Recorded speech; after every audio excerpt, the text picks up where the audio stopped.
Maraming fans ang natuwa sa contract renewal signing ng aktor na si Daniel Padilla.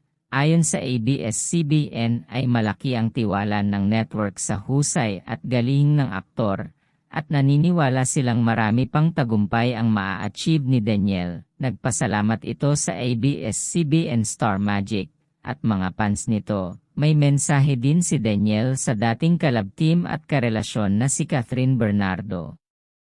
Hindi ko pwedeng kalimutan si Catherine. Maraming salamat Catherine, sa ating maraming taon na pinagsamahan. Hinding-hindi mawawala sa puso ko ang magaganda nating memories, at ang ating mga adventure at journeys na pinagsamahan. Thank you very much. Bukod sa mensahe ni Daniel kay Catherine ay nabanggit nito ang mami ng aktres, na si Min Bernardo. May respect and may love kay Tita Min, forever yan. Samantala ay nauna na ngang nag-renew ng kontrata sa Star Magic, si Catherine Bernardo, at naging emosyonal nga ang speech nito, puno ng pasasalamat sa Kapamilya Network, sa Katniel at mga fans na sumuporta sa kanyang mga desisyon, nung panahon ng hiwalayan nila ng long-time boyfriend na si Daniel.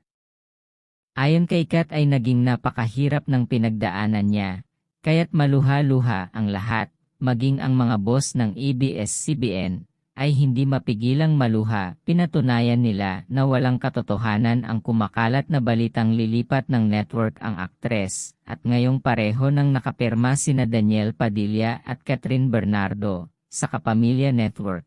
Posible nga kaya ang muling tambalan ng mga ito. If you like this video, we would like to hear from you. Please share your comment down below. Don't forget to like, share, and subscribe for more videos. Pinoy Tips PH